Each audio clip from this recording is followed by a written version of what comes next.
Hi everybody, welcome back to In the Kitchen. I am Zach Runyon, the kitchen cook instructor at Erskine Green Training Institute. Today I'm going to teach you how to make poached eggs. Now poached eggs can be very difficult, but if you follow along with me, have your recipe available and ready to follow each step, you're going to do a fantastic job. So if you've seen my first two videos, you know that the things that we do first when getting prepared to make our food is to collect all of our equipment and make sure that we have all of our ingredients ready. So I'm going to look at my recipe and make sure I have everything collected and I'm ready to go before we actually get started with our poached eggs. So the first thing I'm looking for is a stove. I've got Daniel's stove here again today that he's letting me borrow. Thank you, Daniel.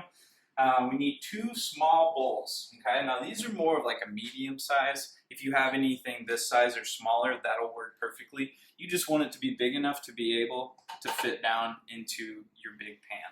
Which brings me to my next piece of equipment, which is a small or medium-sized pot, which is what we have here. And then we need a slotted spoon. Now, for those of you that did the hard-boiled eggs video, you know what a slotted spoon is. It has the holes in the bottom, or it can have lines in it so that all of the water comes out of the spoon when you're scooping things out of the pots. Next thing we need are 2 plates. I've got 2 plates over here. One of them has paper towel on it, so go ahead and get one set up with paper towel on it. And then the other one we're going to use for when our food is done so that we can eat. You also need a ruler or a tape measure. We have a tape measure, so that's what we're going to use. And we're going to use the 1.5 inch mark on our tape measure to measure out our water. This is 1 inch. If you move over, it's halfway in between the 1 inch and the 2 inch mark, and it's this big line right here. That's going to be 1.5 inches. This is just going to kind of be a guide for us when we are filling up our pot with water, just to make sure that we have the correct amount of water in the pot. And then lastly, to go along with our poached eggs today, we're going to make a piece of toast that our eggs are going to sit on top of. So we need a toaster or a toaster oven. Now your toaster might look different. You might not have a toaster. You might have a toaster oven. So if you need assistance with setting this up correctly to the temperature that you want for your bread, or knowing how to use it, ask somebody in your home, text a family member if you can. Just get some help if you need some help with that. Okay? So that's all of our equipment. We have all our equipment. Now I need my ingredients. My ingredients are going to be 2 eggs. So again, I've got a large amount of eggs. I only need 2. So I'm going to take the 2 that I'm going to use. I'm just going to set them to the side for now. I also need water, which I'm going to get from the sink. Also going to need some salt. So I have my salt here, just a little pinch of salt. So I'll set this back down for now. And the last thing I'm going to need for my toast is bread. So I'm just going to go ahead and take 1 slice of bread out of this bag. Set it on my plate so that it's ready to go when I need to put it in the toaster. I'm also going to seal this bag back up so that the bread stays nice and fresh.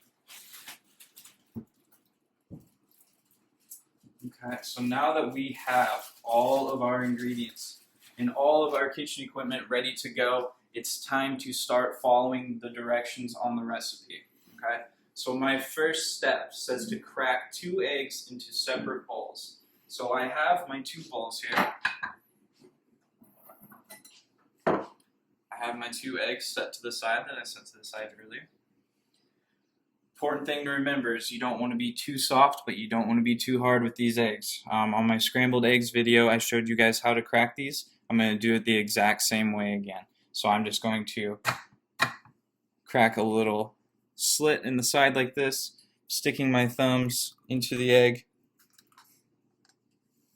putting it into the bowl. There's no shell in there. And I'm going to move this egg into a separate bowl right here. Okay. And now I'm going to throw my shells away and I'm going to wash my hands because once again, eggs are one of the big 8 allergens and we want to avoid cross-contamination and getting people sick as much as possible. I've cracked my eggs into 2 separate bowls. I've washed my hands. Now it's time for me to get my ruler or my tape measure to fill this up with 1 1/2 inches of water. So again, I'm going to use this as a guide. We want this to be after the 1 before the 2. So in between the 1 and the 2, this line here is going to be 1.5 inches. Now your ruler might look a little different from this one, but if you are going to the number 1 on yours and finding that halfway mark, that's exactly what we're looking for. Okay, so again, I'm just going to use this as a guide. I'm not going to stick this into my pan because this could be contaminated. I'm just going to kind of use it as a tool to help me kind of guess how much water I want to go in there. So I'm looking at 1.5 inches. I'm not going to touch the bottom of my pan with it, but I can kind of see where the water is going to be just by having this in here. Okay. So I want my water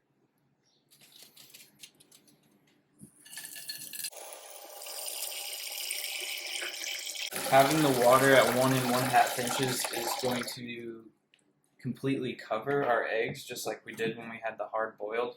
The only difference is these aren't still in their shell, so they're going to be flat and it's going to be easier to cover these. When you're done, you can put your ruler to the side. You won't need it anymore unless you want to make more eggs after and you need it again.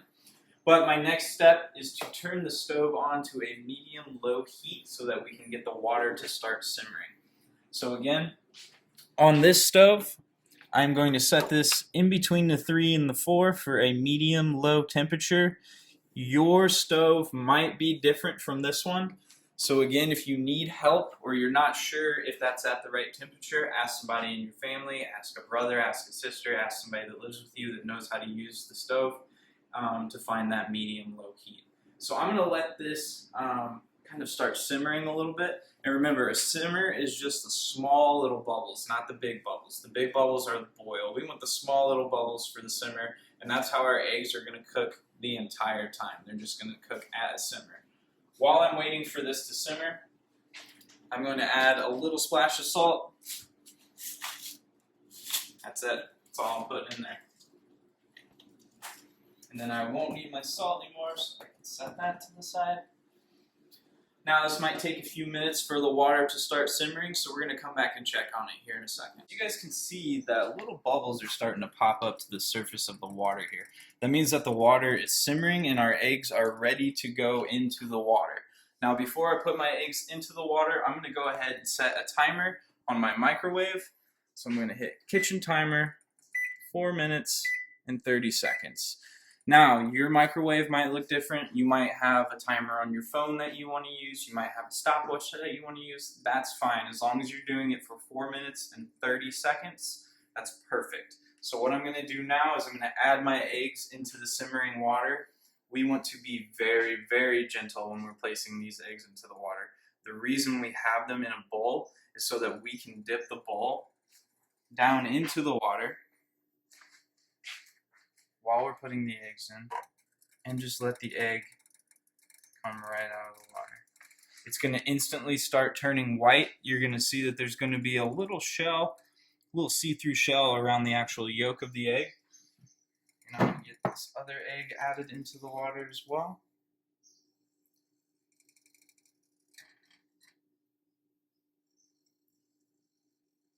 Set my bowl to the side, and I'm going to hit start on my timer. So now I've got 4 minutes and 20-something seconds until my eggs are done. These can just sit, but you want to come over and check on them every once in a while. You see how this one is starting to get white already. When these are completely white, they will be ready to take out. In the meantime, I'm going to go ahead and pop my toast into the toaster. I have my toaster set to where it's going to come out brown. Some people like their toast a little more well done. Some people like their toast burnt. Some people like their toast barely cooked. It's all about preference. I like mine a good medium level, a little bit brown, a little bit crunchy, but not too crunchy. So I'm just going to drop my bed in here. I've got it set on a 3, which is the setting that I want for my toast. And I'm just going to push the button down and wait for the toast to pop up. So when my toast pops up, I'm going to take it out, set it on a plate, and then my eggs should be ready to go. I've got about 3 minutes and 35 seconds left until my poached eggs are done. Toast is just about done. I took a look at it. It's cooked to how I want it, so I'm actually going to go ahead and stop my toast now. It's going to be very hot when you take it out, but you can see that it's got a nice little brown on one side, which is exactly how I like it. I'm just going to set this on this plate, and I'm going to bring my plate over here by my poached eggs. So, as I said before, you want another plate with paper towel on it. We are going to set our eggs on this paper towel on top of this plate. It's going to kind of absorb any of the extra water that's on the egg, and it's going to allow them to cool for a couple minutes before placing it on top of our toast. So I've got about 40 seconds left on my poached eggs. You can see they're starting to kind of harden over on their shell a little bit. My timer has gone off for my eggs. I'm going to turn the heat off on my stove and remove these eggs from the heat. Now, when I remove these eggs, I want to carefully get my slotted spoon underneath them. You don't just want to jab right into them because you could break the yolk, but you kind of want to just get your spoon under there and then lift it up. And then you can see that there's some water dripping out of the bottom from our slotted spoon. I'm just going to set that on the paper towel. Grab my other one. Set this on the paper towel. Those look pretty good, I'd say. So I'm going to let these sit for a couple minutes. I'm going to dump this water out. I'm going to come back. And I'm going to transfer my eggs on top of my toast. And then I'm going to eat because I'm hungry. So my eggs have been sitting for about 2 minutes now, which means they are ready to be transferred over to my toast. I'm really excited for this, guys. I haven't had one of these in a while. So I'm going to gently get my egg off the paper towel. You can see how much extra water that paper towel absorbed, and that's why we're using the paper towel for our eggs after. I'm going to set this one right here on the corner because I want that first big bite that I'm going to take to have a lot of yolk in it. But before I do that, I'm going to add a little salt and pepper because that's just my preference. You can use sea salt or any other kind of pepper that you have at home, but I'm just going to use these two for now. So I'm going to give myself a lot of pepper because I love pepper, and just a dash of salt. When you're done, your poached egg should look like this on top of your toast. And the best way to eat this is to just pick it up and bite right into it. Thanks for stopping by, guys. We'll see you next week.